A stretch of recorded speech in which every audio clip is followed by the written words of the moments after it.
நிறுத்துங்க. என்ன காரியம் முடியிருக்கா தெரியுமா உங்களுக்கு? ஏங்க இவன் ஒரு நோயாளிங்க, காம நோயாளி. நம்ம நாட்டுல கிட்டத்தட்ட எல்லா ஆம்பளைங்களுமே இந்த நோயோட தான் வாழ்ந்துட்டு இருக்கோம். இங்க மாட்டினவன் குற்றவாளி, மாட்டாதவெல்லாம் நிரபராதி. பொம்பளைங்க துணி கொஞ்சம் விலகி சதை கொஞ்சம் தெரிஞ்சா போதும், அதை பார்த்து பார்வையிலே காமுறான். அது பத்தலன்னா பஸ், ட்ரெயின், கடை வீதி, கோயில் திருவிழான்னு எங்கெல்லாம் பொம்பளைங்க கூட்டம் அதிகமா இருக்குதோ அங்க போய் ஒராஞ்சி காமுறான்.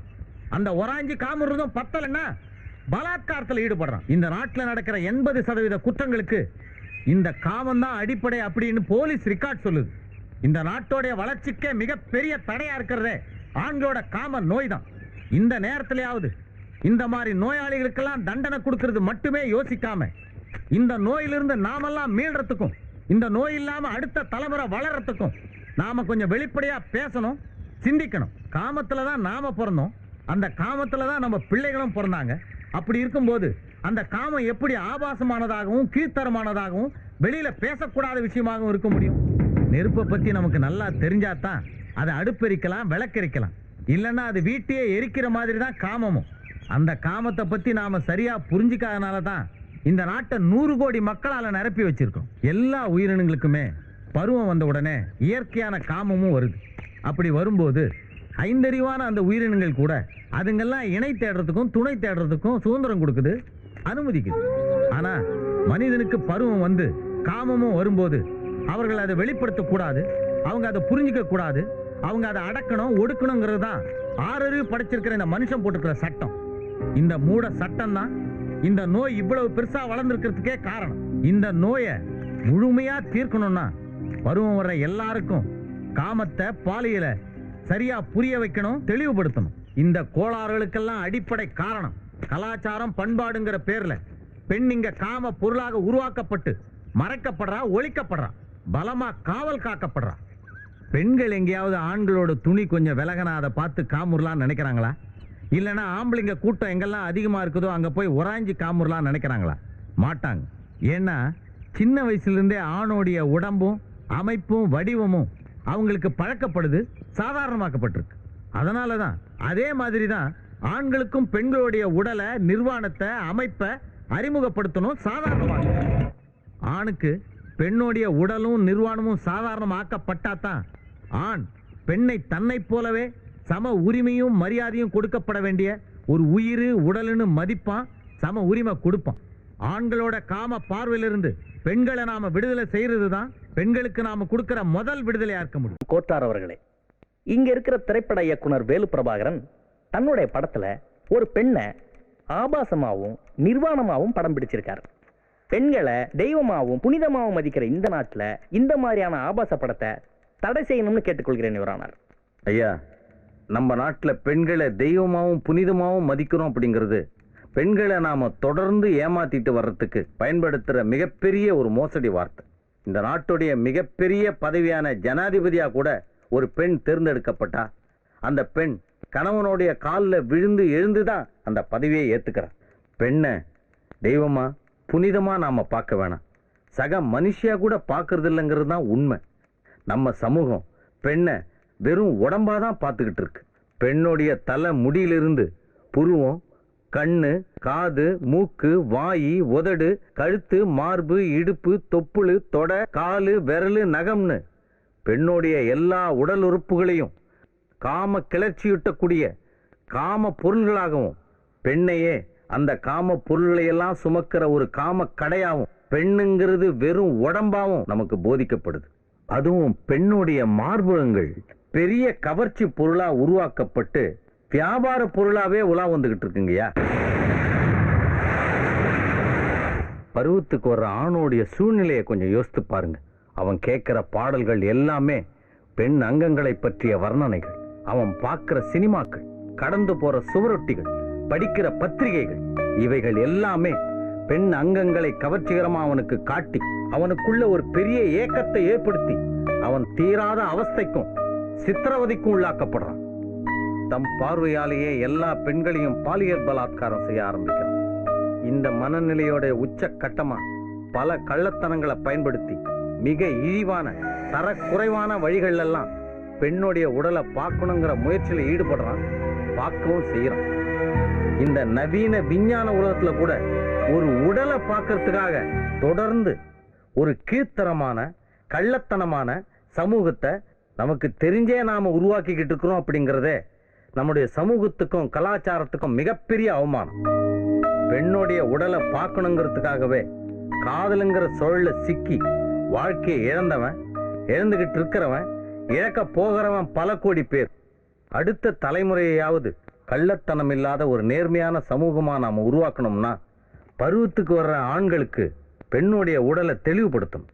அப்படி தெளிவுபடுத்தணுங்கிற நோக்கத்துக்காகத்தான் பெண்ணுடைய உடல்ல மிகப்பெரிய கவர்ச்சி பொருள்களா உருவாக்கப்பட்டிருக்கிற அந்த மார்பகங்களுடைய மாயையை உடைச்சி, அந்த மார்பகங்கள் ஆண்களுடைய மார்புகளை போன்றவைதான், அதுல பால் சுரப்பிகள் இருக்கிறதுனால அது கொஞ்சம் பெருசா இருக்குது அப்படிங்கிற மிக சாதாரண உண்மையை அவனுக்கு காட்டி அவன் மனசுல அதை பதிய வச்சாதான் பெருமளவு அவன் அந்த உடற்கவர்ச்சி நோயிலிருந்து விடுதலை அடைவான்.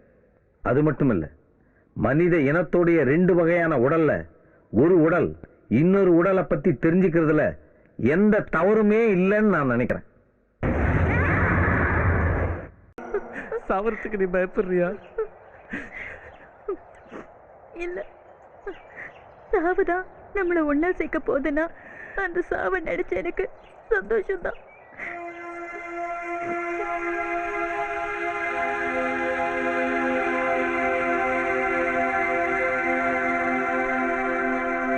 நீ எப்படியோ வாழ வேண்டியவன். என்னை காதலிச்சு பாவத்துக்கு உயிரையே விட தயாராயிட்ட. உனக்கு கொடுக்கறதுக்கு என்கிட்ட என்ன தவிர வேற எதுவும் இல்லை சக்தி.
முதல்ல நான் சாப்பிடுறேன்.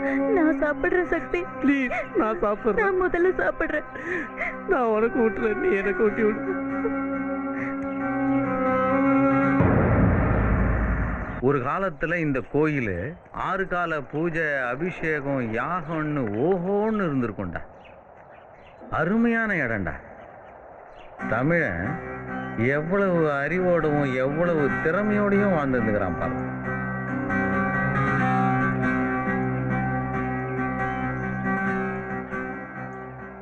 ஓ லவ்வர்ஸா, மன்னிக்கணும், ரொம்ப டிஸ்டர்ப் பண்ணிட்டோம்னு நினைக்கிறேன். நாங்கள் ஷூட்டிங்காக இங்கே லொக்கேஷன் பார்க்கறதுக்கு அப்படியே உள்ளே வந்தோம்.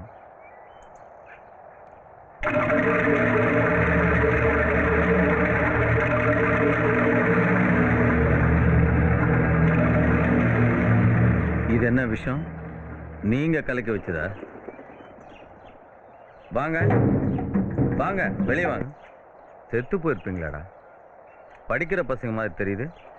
காதல் தற்கொலையா? கொஞ்சம் விட்டா நம்ம நாட்டில் எல்லாருமே தற்கொலை பண்ணிப்போம். அந்த மாதிரி பிரச்சனைகளை தான் நாம உருவாக்கி வச்சிருக்கோம். சொல்லுங்க, உங்க பிரச்சனை என்ன? நாங்க 2 பேரும் வேற வேற ஜாதி. எங்க ஊர்ல ஜாதி தகராறால மாசத்துக்கு 4 கொலையாவது நடக்கும். எங்க அப்பா ஒரு எக்ஸ் எம்எல்ஏ, ஜாதி சங்க தலைவர் வேற. இது வரைக்கும் யார் கண்ணிலையும் படாம தப்பிச்சிட்டோம். இந்த நிமிஷம் கூட யாராவது எங்களை இங்க பார்த்தா உடனே வெட்டி போட்டுருவாங்க. எங்களால ஒருத்தர் பார்த்துக்காம பேசாம இருக்க முடியாது. என்னைக்காவது இது ஊருக்கு தெரிஞ்சா எங்களை எப்படியும் பிரிச்சிடுவாங்க. ஒன்றா வாழறதுக்கு தான் எங்களுக்கு வழியே இல்லை. அதை சேர்ந்தே சாவலான்னு முடிவு பண்ணிட்டோம். ஜாதி பிரச்சனை உயிருக்கே ஆபத்து அப்படிங்கிற ஒரு ஊரில் இருந்துக்கிட்டு நீங்கள் காதலிச்சே இருக்கக்கூடாது. சரி, காதலிச்சிட்டீங்க. காதலுக்காக உயிரையும் கொடுக்க தயாராகிட்டீங்க. காதலிக்கிறவங்க 2 பேருக்கும் ஜாதி தடையா இல்லை. ஆனால் ஊர்க்காரன் நீங்கள் 2 பேரும் சேரக்கூடாது, அதுக்கு அந்த ஜாதி தடை அப்படிங்கிறான். அப்போ அந்த அநியாயத்தை, அக்கிரமத்தை, அந்த மாதிரி ஒரு கொடுமையை எதிர்க்கணும், அழிக்கணும். அதில் உயிரை விடலாம். அதை விட்டுட்டு இப்படி தற்கொலைன்னு முடிவு எடுக்கலாமா? சரி, செத்து போயிட்டீங்க, அதோட பிரச்சனை முடிஞ்சிடுமா? அதுக்கப்புறம் தானே பிரச்சனையே ஆரம்பிக்கும்.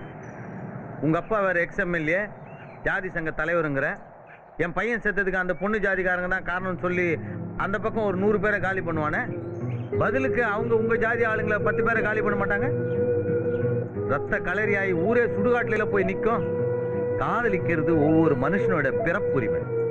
ஆனால் நம்ம நாட்டில் அரசாங்கத்தையே தேர்ந்தெடுக்கிற, ஓட்டு போடுற உரிமையை கூட கொடுத்துருவான். ஆனால் காதலிக்கிற உரிமையை கொடுக்கவே மாட்டான்.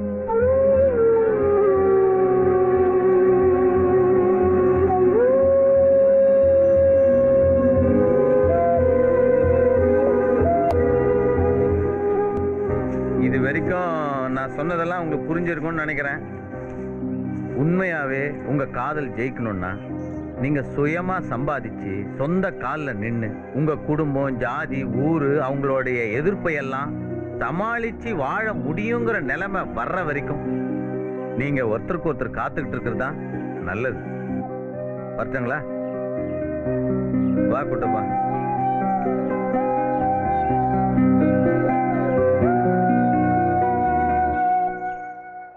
பாத்தியாடா குட்டப்பா, மனுஷனுங்க காதலிக்கிறதுக்கு படுற அவஸ்தைய. நல்ல வேலை உங்க இனத்துல இந்த மாதிரி பிரச்சனை எல்லாம் இல்லைல்ல.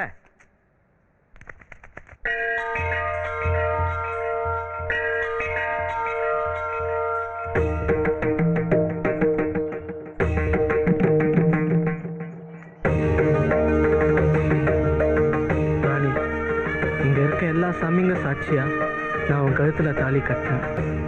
இந்த சாமிங்களே நம்மளுக்கு பாதுகாப்பா இருந்து கூடி சீக்கிரமே நம்ம 2 பேரையும் ஒன்னா சேர்த்து வைக்கும். அது வரைக்கும் நீ பயப்படாம தைரியமா உன் வீட்லயே இரு ராணி.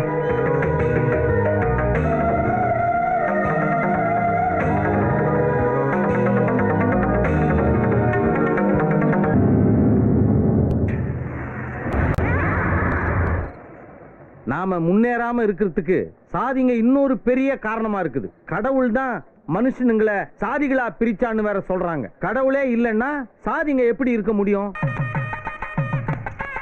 நிறுத்துங்க நிறுத்துங்க நிறுத்துங்க. என்னம்மா பண்ணிட்டு இருக்கிற?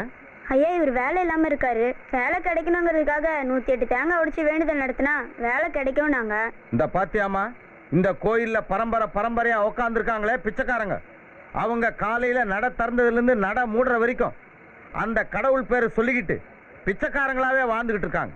மனுஷனே கற்பனை பண்ணா, மனுஷனே ஒரு சிலை செஞ்சான், மனுஷனே அதுக்கு ஒரு பேரை வச்சான், மனுஷனே அதுக்கு ஒரு மந்திரத்தையும் கண்டுபிடிச்சு அவன் செஞ்ச சிலைகிட்டே போய் எனக்கு அதை கொடு இதை கொடுன்னு கேட்கறது வேடிக்கையா இல்ல வேதனையா? Radio, car, current, computer, train, flight, television, telephone, ராக்கெட்டுன்னு எல்லா விஷயங்களையும் எப்படி கண்டுபிடிச்சான்? ஏதாவது பூஜையிலிருந்து வந்ததா? இல்ல யாகத்திலிருந்து வந்ததா? இல்ல எதனா கடவுள் வந்து பக்தனுக்கு பரிசா கொடுத்து இதெல்லாம் எடுத்துன்னு போய் ஜனங்களுக்கு குடுறான்னு சொல்லிச்சான்?